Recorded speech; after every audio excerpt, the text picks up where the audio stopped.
episode of Between You and Me. It's time for our weekly chat. It is episode 15, meaning we're halfway through the season at the moment, and next week we're going to be doing a little break, and then we'll be going back to weekly episodes, hopefully. I am potentially going to take another break because we're going to be going through the Christmas season, but I'll keep you guys updated on that regardless. But updates for you all. Seasonal depression is cracking down on me a little bit. I feel very overwhelmed, and this tends to be a pattern for me during this season, and then also just like considering all of the things that I have on my plate at the moment. Podcast, YouTube, I have another job, Instagram even, I would say I do keep very active on there. So there's a lot of stuff that I'm doing on top of me trying to take care of myself, go to the gym, exercise, spend time with family, friends. It's like those memes that you see on Instagram and stuff where they're just like me trying to balance blah, blah, blah, blah, blah, blah in my life, and you just can't. That's how I feel at the moment. And it kind of does fit in with our subject, which we are talking about today, which is self-care practices, because I do feel like at times like this, when let's say you guys are experiencing the winter blues a little bit, you're overwhelmed, you're in the same boat as me, you're kind of going through it a little bit when it comes to all the shit that you have to do, you tend to look at these videos online or see these trending self-care things, and then you're like, okay, wait, I want to try this, I want to do this, maybe I should start doing this based on what we see online, right? Self-care has become so trendy. It's become a topic that everybody makes content on, me included, right? Like, I don't disagree with self-care. I think it's important, beneficial, and great.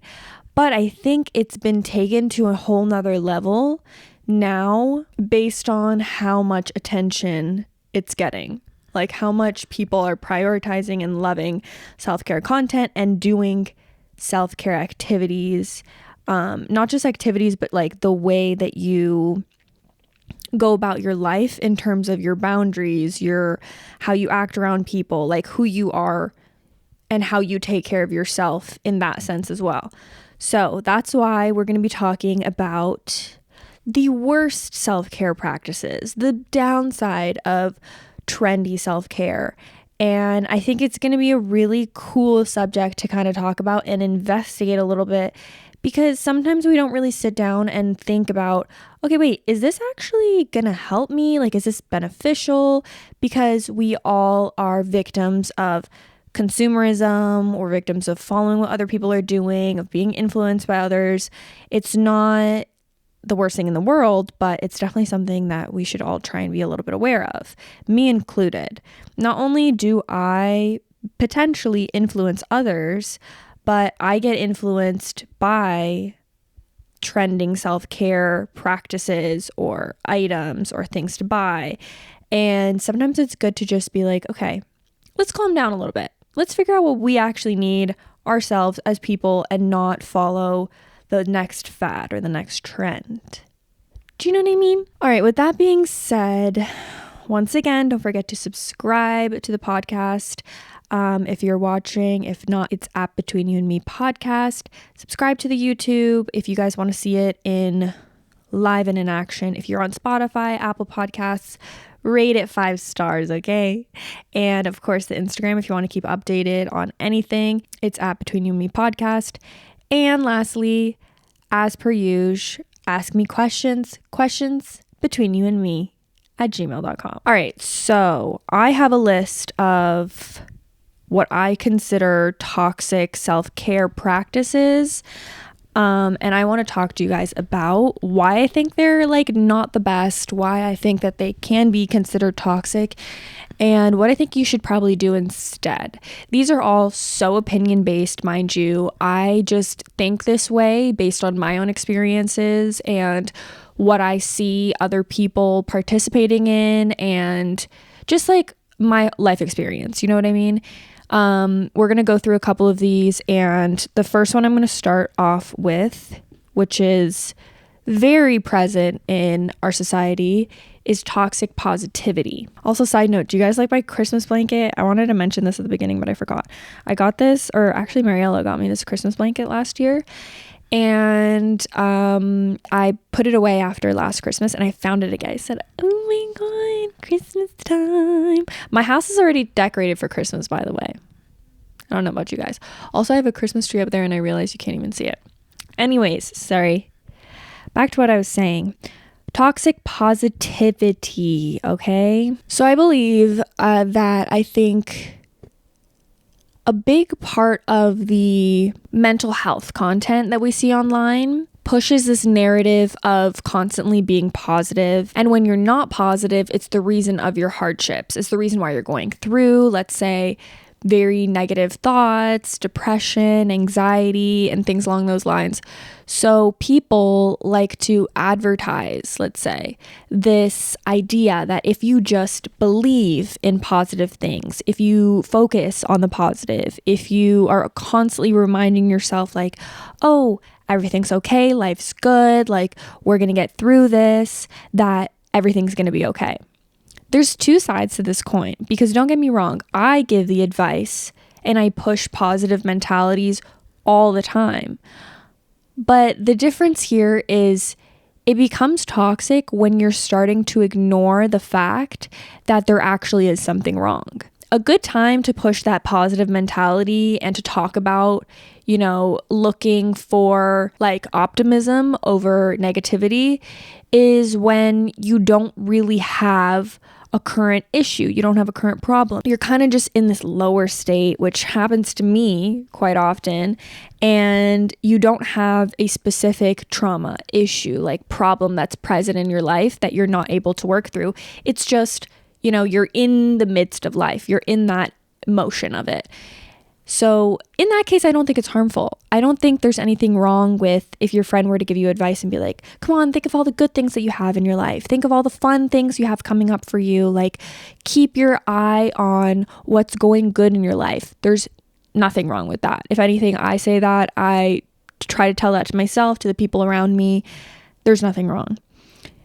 What I do think the opposite side of the coin is, that is toxic, is pretending like you don't have any problems in your life, and or other people kind of ignoring the true issues that you have, and then just playing like a comparison game, being like, oh, well, people have it way worse than you. Like, continue to remember the like good things in your life. And then this narrative is either continuously pushed by yourself, like onto yourself, or continuously pushed by other people onto you. That's where things get a little sticky, icky. I don't think that that helps whatsoever. And I think that that's so present in the content that people put out today, whether or not they mean to. I know that I like post quotes sometimes on my Instagram for the podcast, and I'll push content that does talk about positivity. But then again, if you were to listen to a podcast episode, I do not ever like tell people to ignore the negative parts of their lives. If anything, I tell them to pay a lot of attention to it, to heal it, to work through it, to accept the negative emotions that you're going through. So not to say that I'm perfect. Maybe sometimes my content comes across in that way too, and I'm aware of that. But regardless of what you see online, it's important that you remind yourself that it's not all about being positive all the time. It's okay to feel like shit. It's actually very normal. And, you know, like me in my current situation for the past week, I've kind of just been in like a rotten mood, and I've just been thinking way more negatively and been very overwhelmed with life, and have been very concentrated on what's not going well. And that doesn't mean I'm always thinking like that. That doesn't mean my life is a shit show. That doesn't mean I have terrible things coming for me. It just means that I recognize that right now is difficult for me. I recognize that I'm overwhelmed. I have a lot to do and not a lot of time to do it. And I recognize that I need to create more balance in my life and, you know, figure out better ways to go about just managing my time and managing the things that I need to do so that I can prioritize myself.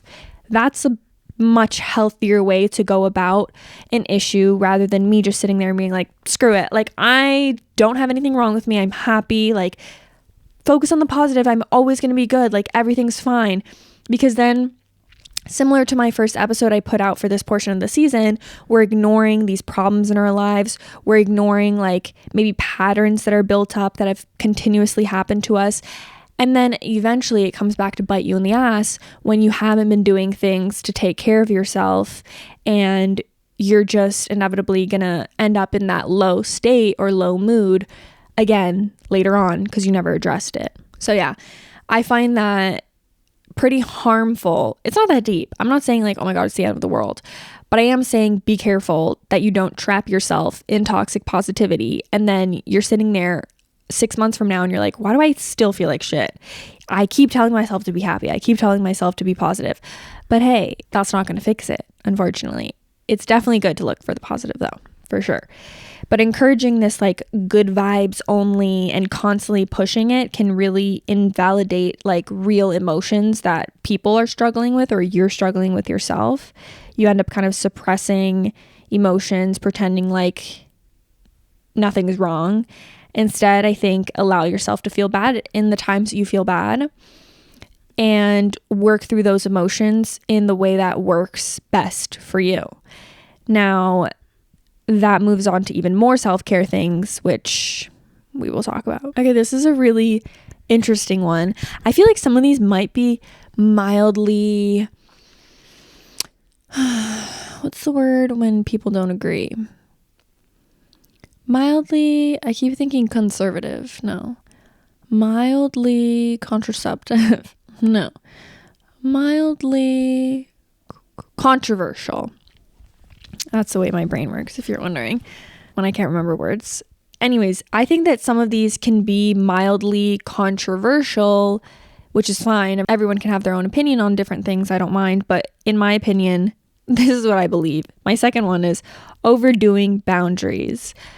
This is going to sound like really random because I'm the queen of every relationship episode that comes out. I talk about set your boundaries, set your boundaries, set your boundaries. Totally fair, totally true. Once again, similar to the last one, when we overdo something, when something goes too far and we're starting to ignore things that matter, like balance, that's when shit can get toxic. It's funny because I see this all the time on TikTok or any kind of relationship advice piece of content on like short form media. People are giving advice on relationships in general and they're like, set your boundaries, don't let people walk all over you, don't let don't let people blah blah blah.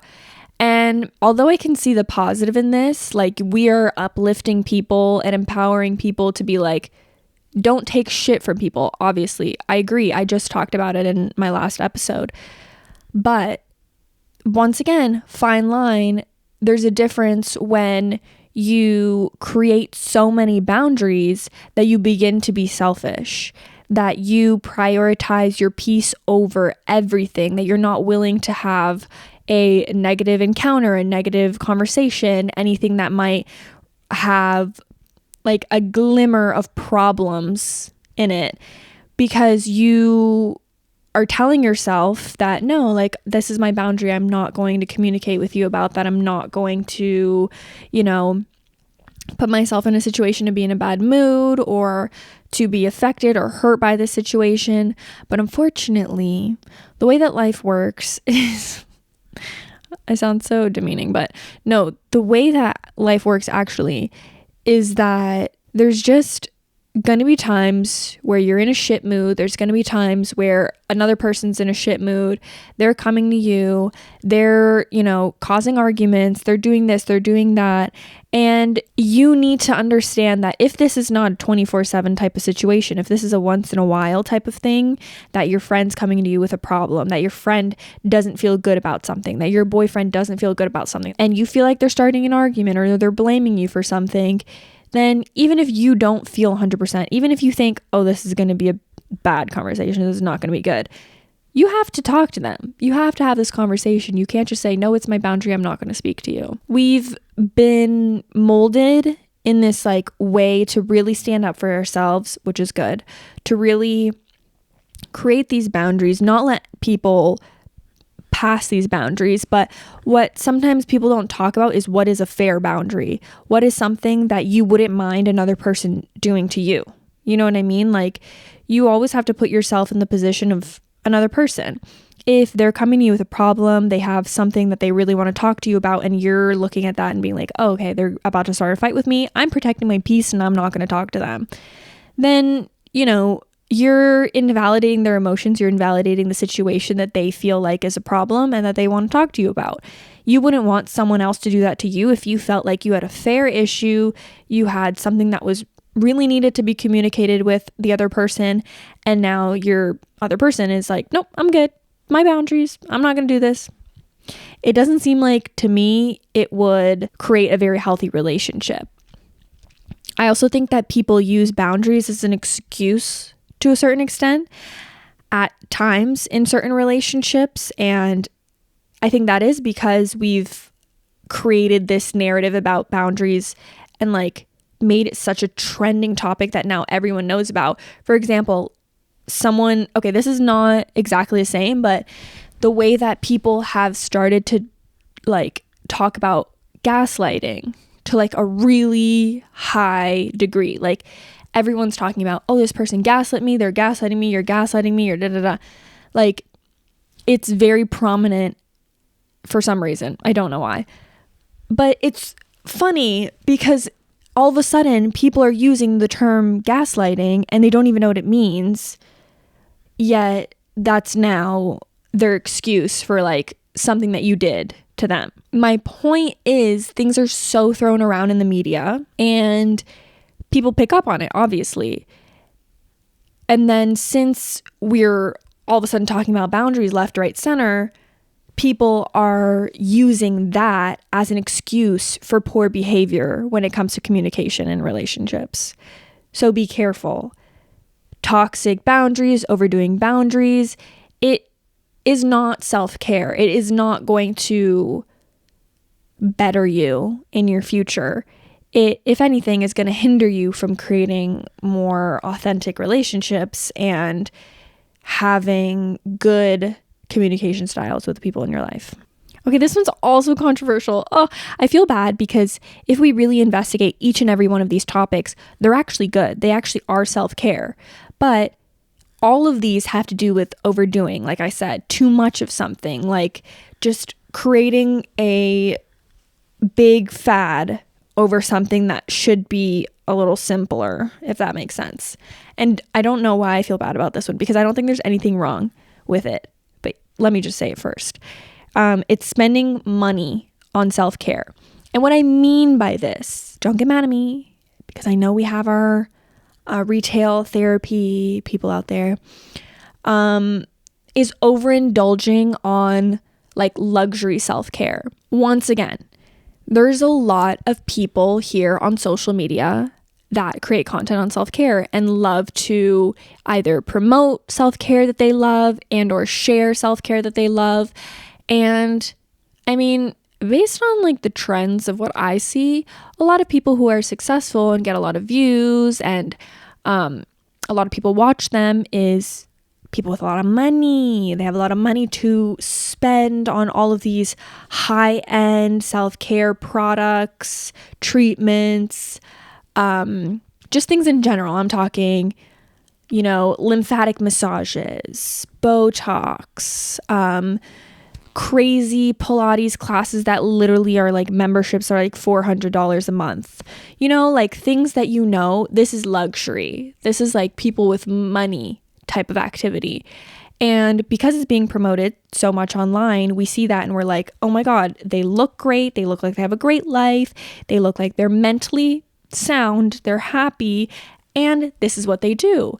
They go to Pilates every morning. They have their green juice supplement right after. They go for a walk midday every single day, which that's not bad, but just in my example. In the evenings, they're eating X, Y, and Z. They're taking these supplements. They're doing blah, blah, blah, blah. and they're going for their massage at the end of the night. You know, like things that are just kind of unrealistic for people who are in middle class or are working a full-time 40-hour minimum wage job. Like that's just not realistic. And we've grown to be extreme consumerists because of the media, which I don't think I'm too much, which I've said this before in an episode, but I don't think I fall too much into the consumerism trap as much as others do. And I'm comparing to like the people that I know. My sister is crazy. Marielle is crazy. My mom, oh my gosh, they love to shop. They love to get the next trending thing. Again, I do as well. I'm literally wearing a Ultra Air ring and I wanted this so badly so I could track my cycle. Anyways, we're going off topic, but my point being, we fall into the trap. We all do. Some more than others, but I think that other people make things look so freaking appealing. Of course, I'd want to go to a Pilates class every morning if you look like you've got your shit together and you're making all this money and you're living this amazing life. It almost seems like A plus B equals C, right? I think a lot of us think that certain things will change our lives, certain self-care products, treatments, etc. At the end of the day, these are added bonuses to people who can afford it, unfortunately. Yeah. They're things that either they specifically want in their life, they specifically need it, they just love to indulge in it. Everyone has their own reasons for it, and that doesn't mean that every single person needs to do it. I believe in really simple self-care and really intentional self-care. At the end of the day, if you're going to Pilates every single day, I think you're going to burn yourself out, babe. I think you're going to be exhausted at the end of it, and you're not really going to be self-caring very well. Also, I think buying all these items that you think are going to make a big impact similarly won't do as much as sitting down and journaling will, or going to a therapy appointment, or making allotted time to relax and enjoy time with your friends and meditate and spend time focusing on the present. These are all a lot more tangible and result driven, based off my experience, self-care practices that will have a greater impact than I think going for some treatment will. Again, I think these are luxury things. These are fun things. These are not things that I'm against. I would love, like I said, to try a Pilates class. I would love to go for one of those crazy massages. I would love to do a scalp treatment.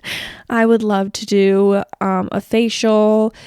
I would love all of them. If anything, I actually do need a massage and I'm going to book one soon, but regardless, you see what I mean? Like, do it with intention. Like, you know, you need something, you know, you want to do something and want to invest your money and time into trying something out. Like, go ahead. This is not financial advice either. If you can afford it, by all means, go and do whatever the hell you want. But again, be aware this is not your end all be all, and it won't heal every problem that you have in your life. Okay, the next one is diet culture. I don't want to be insensitive about like diets and how people choose to nourish themselves and everything around that subject, but what I do want to talk about is the diets that have started to trend and have started to become like very popular based on like a few people's results. What becomes toxic and what becomes like kind of unhealthy is people who are very extreme when it comes to what they put in their bodies and what they choose to restrict themselves on. I'm cool with the vegetarians, the vegans out there. Like, this is no diss towards you guys, because a lot of the times people make personal choices to not eat certain things because they don't want to consume it. They don't want it in their bodies. They don't agree with killing animals for food, you know, like whatever it is. But as soon as it becomes, oh, I want to look this way, or I want to feel this way, and I want to blah, blah, blah. and you're starting to take away food groups that are vital for your nutrition, it gets a little scary. One thing that I feel like is a good example is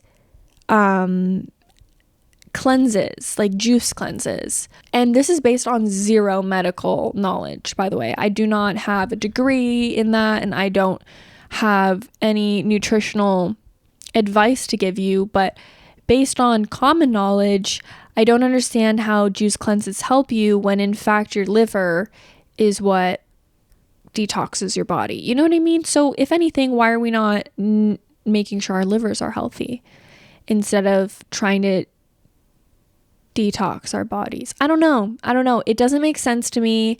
I think there's way better ways to go about being careful about your nutrition and making sure you're eating within all the food groups and nourishing your body the way that you should.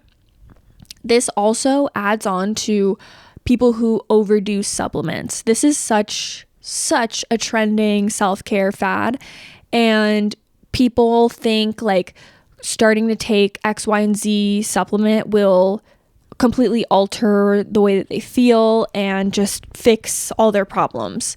And I was that bitch, okay? So I'm not even hating on you, because the amount of anti-anxiety or stress relief or like any type of supplement that its effects, work on reducing stress, I've tried, babe. Every single one, honestly, apart from actual medication, which I never wanted to do. So like, I get it. Sometimes we're just like left to our resources of like going down a rabbit hole of TikTok supplements and trying to figure out which one has worked on people, and then immediately going to Amazon and buying it and then trying it and realizing, holy shit, nothing happened.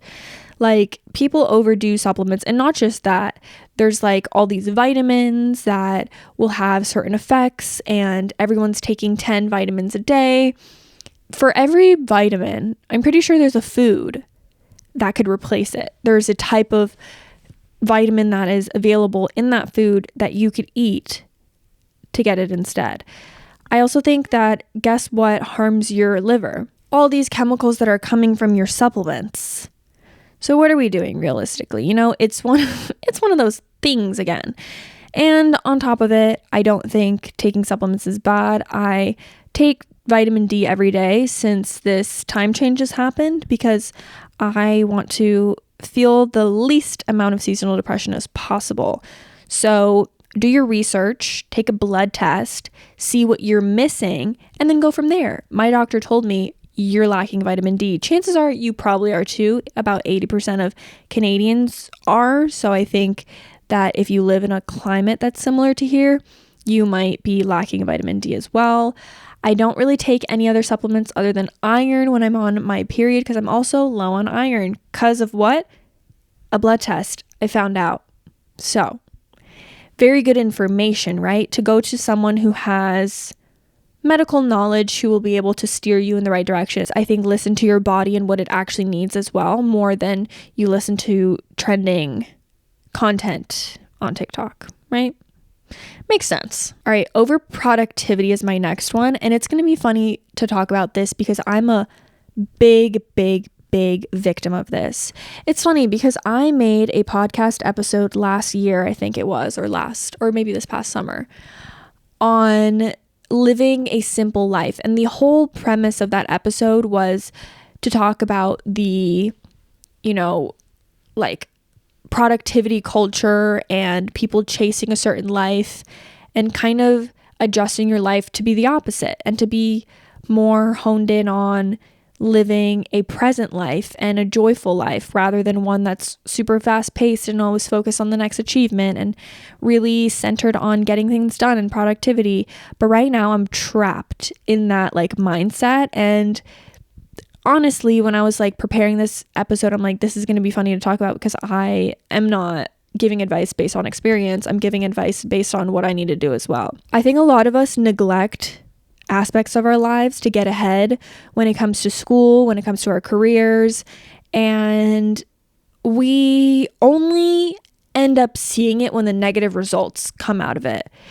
For example, for myself, I begin to feel very burnt out, and it will happen almost on like a ticking cycle, like once per year or like after a year and a half or something. When I've really been pushing myself very hard when it comes to work, I will sit there and like there will be a week where this time it wasn't that bad. I mean, it's not great, but like it's not as bad as in the past. I will break. Like I will literally snap, and then I can't be productive for another 2 weeks. It's like, what's the point of trying to be hyper productive for 6 months to a year for you to just snap and then your work is almost backtracking, like the things that you've worked towards are backtracking.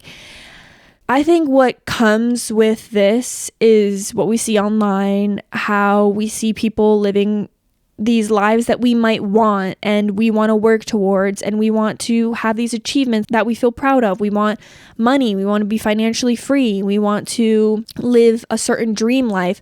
So we're constantly working.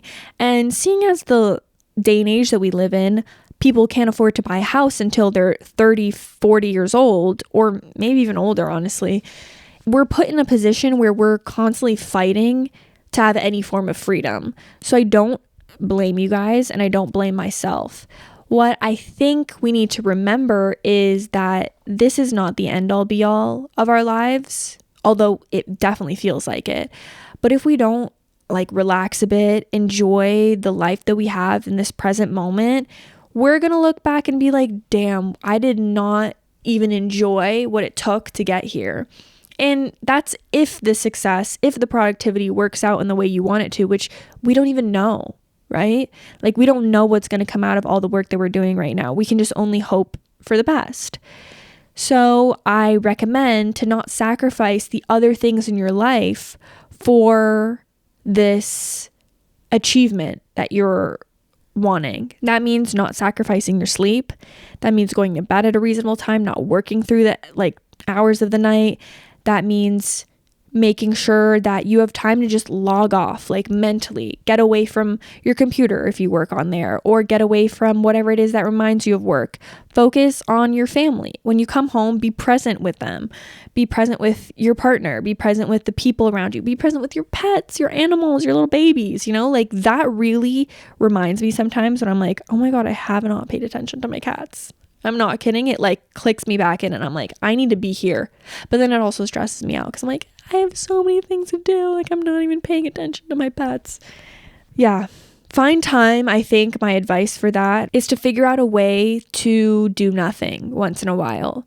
Give yourself that chance to really like mentally, physically, and maybe even emotionally log out and be here and be now. Whether that be meditation once in a while or putting that into your routine, because that gives you a really strong sense of like living in the moment and peace, or scheduling out time to like sit and lay in your room, lay on your bed, play a board game with your friends, like really just do, I was gonna say brain rot activity, but not brain rot, like if anything, like recharge activity where you're able to feel close to yourself and be more present. Productivity kills being present. So if you want to do the opposite, then focus in on the moment. Okay, this last one goes back to kind of like a self-care practice that has to do with like how you treat others almost. And this is not caring what other people think about you.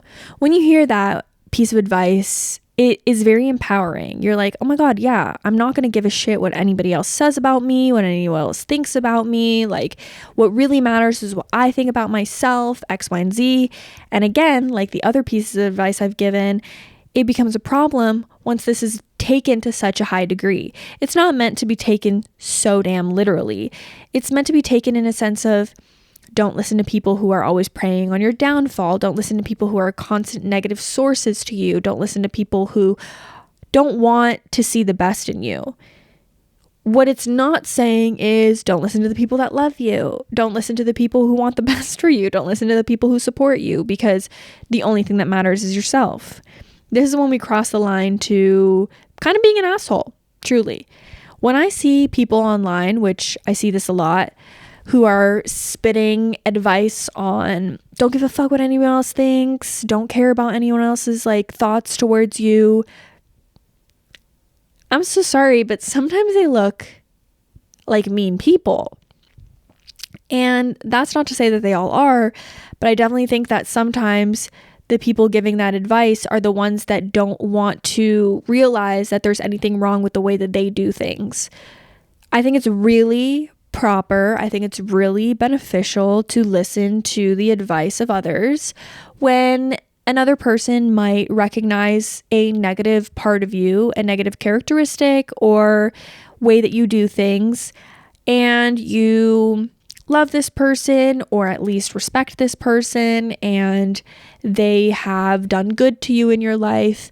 Chances are they are trying to give you this information and criticism to help you. So being too overly bearing on the fact that you shouldn't listen to others and you should only care about the way that you think about yourself, I think will lead you down a path of having a really high ego, not caring about how you can improve in life, and ultimately will just leave you a little bit lonely, I think, because I don't think that a lot of people want to be around a person who carries that type of selfish energy. There's a lot of beauty and there's a lot of power in recognizing when you're wrong and being able to admit to that and knowing that you can do better and then working towards being better. Because there's nothing worse than an asshole that loves to tell themselves that it doesn't matter what anyone else thinks about them. So yeah, at the end of the day, that one really is just a PSA to not be an asshole to people and to be much more conscious of the way that you treat others, and that, you know, I don't think you should only just care about your own opinion of yourself. You should be very welcoming to other people's opinions on you. Anyways, these are things that I have seen very presently in our day and age that is related to self-care and is trending and that people love to talk about and push towards audiences very often. And although I see the good in every single one of them, I'm also here to tell you guys the bad in them and to not take them too far. Seeing as self-care is such a big topic and everyone's talking about it, it's important to kind of like remind ourselves like, okay, it's okay if we do it our way. It's okay if we don't listen to everything that everyone says and we're focused in on what makes us feel good. Take care of yourself the way you would want someone to take care of your best friend or to take care of your mom or to take care of anyone that you love. Give yourself that amount of treatment. And that means if you want the best for the other person, you'll do the best for yourself. Okay? So yeah, thank you guys so much for listening. Thank you for being here today, and I wish you guys a beautiful rest of your day. Okay, see ya. Talk to you next time. I'll be back in 2 weeks. Bye.